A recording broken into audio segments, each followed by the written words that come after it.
3, 2, 1. Assalamualaikum warahmatullahi wabarakatuh. Teman-teman, ini kita santai aja. Di tengah-tengah kekosongan saya ingin mengingat cita-cita masa lalu. Ya, sebetulnya sih kalau soal IT itu selalu berkembang. Tentu saja masih bisa layak untuk kita diskusikan sekarang. Yaitu saya ingin membahas sedikit konten yang ada di ITAL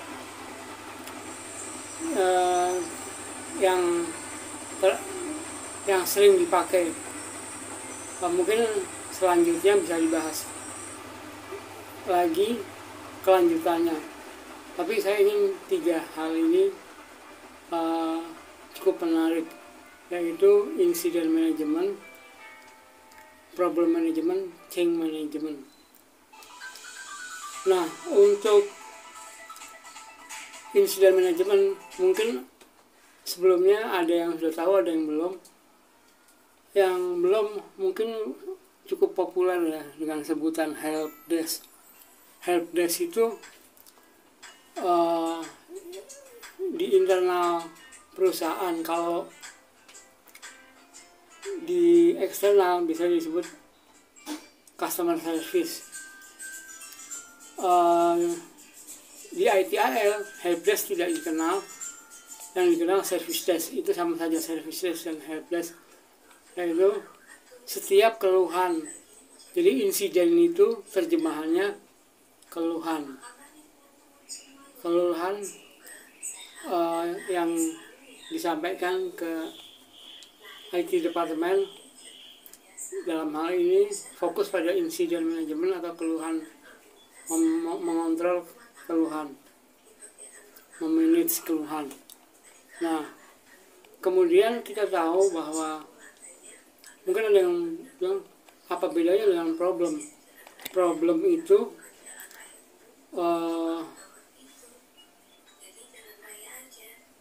seperti kegagalan sesuatu yang dijalankan oleh users yang menurut user itu harusnya demikian tapi tidak demikian hasilnya. Jadi boleh dibilang kerusakan yang terjadi perlu dianalisa lebih lanjut, yaitu populer disebut akar permasalahan atau root cause analysis. Jadi untuk incident management itu belum tentu semuanya problem, tapi kalau problem pasti dari incident management, karena kan pintu masuknya satu, nanti dilempar dari incident management ke problem management untuk dicari analisis akar permasalahan.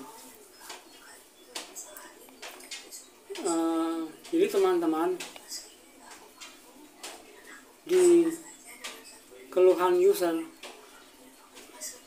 itu menyampaikan apa aja yang bisa ditangani oleh helpdesk. Misalkan update belum dilakukan, atau password lupa, atau pertanyaan user apapun yang terkait dengan IT, dan bisa diselesaikan saat itu juga. Terkadang belum tentu problem toh. Jadi yang misalkan user ingin aplikasi apa yang perlu diinstal di komputer user, dan berbagai macam yang di IT, saya yakin user teman-teman pasti mengetahui. misalnya connect melalui wifi tertentu, sinyal tidak sampai misalkan, juga kok yang keluar printingnya kok beda, mungkin setting printer juga. Nah, jadi tingkatan selanjutnya adalah problem. Andai kata temuan di sisi user, misalkan mendevelop internal aplikasi terutama banking tercetak di buku,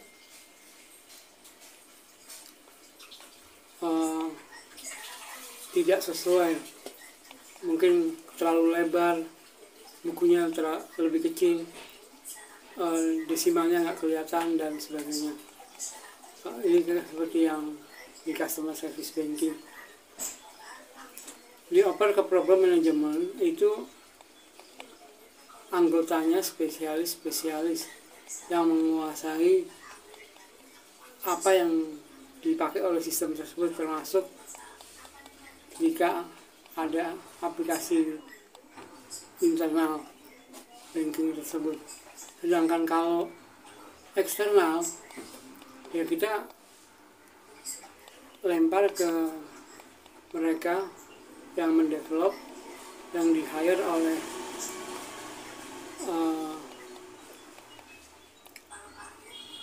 perusahaan kita dari IT-nya, maka aplikasi itu bisa kita lempar ke mereka dan mereka akan menindaklanjuti. Sebenarnya sama saja sih mencari root cause analysis. Jika bisa diselesaikan tanpa effort yang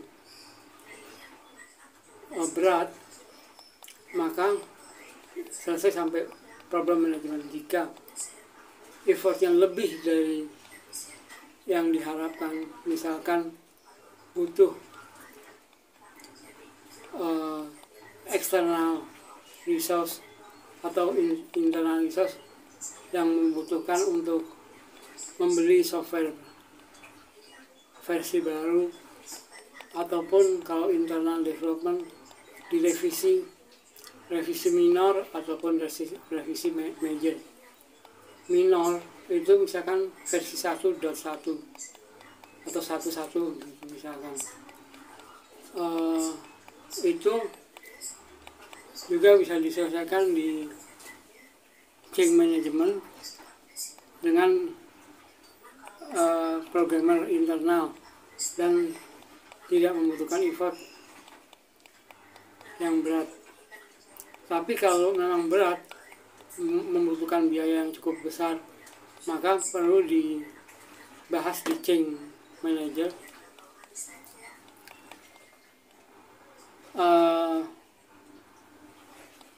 untuk supaya bisa diajukan ke manajemen dari IT, manajemen dari IT untuk diselesaikan, karena mungkin internal programmer membutuhkan alat-alat tertentu atau software tertentu yang untuk merevisi. Jika berat, maka membutuhkan satu periode yang lebih dari 1-2 bulan atau 3 bulan, maka itu dinamakan tim ad hoc yang disebut dengan project manager. Jadi change management itu proses yang berlangsung seterusnya, sedangkan change management itu bisa menghasilkan project management untuk menyelesaikan satu ad hoc tertentu dari kasus problem management yang harus diselesaikan ke level yang lebih atas. Demikian teman-teman. Juga mungkin teman-teman tahu Service Level Management itu SLA itu beda lagi. Kalau Service Level Agreement hasil dari Service Level Management itu untuk satu kontrak kerjasama antara bisnis unit di satu perusahaan tersebut atau dengan eksternal untuk support. Bayangkan teman-teman bagaimana cloud services yang di provide oleh Google, Amazon Web Service, Microsoft Azure, server cloud Microsoft itu bisa hampir tidak terasa oleh kita, bahkan kita yang menerima servis mereka dengan biaya yang hampir dikatakan tidak ada, itu bisa mereka berikan ke kita servis-servis yang luar biasa, downtime yang mungkin 0,000 sekian, luar biasa. Jadi demikian saudara-saudara, termasuk gini, saya di Indonesia keluhan provider internet kita kadang-kadang tiba-tiba satu hari, kadang-kadang weekend downtime. Ini tidak terjadi di sistem yang internasional. Bisa ditinggalkan. Kalau sistemnya down lagi, bisa kacau dunia service di IT ini. Demikian teman-teman, semoga berguna.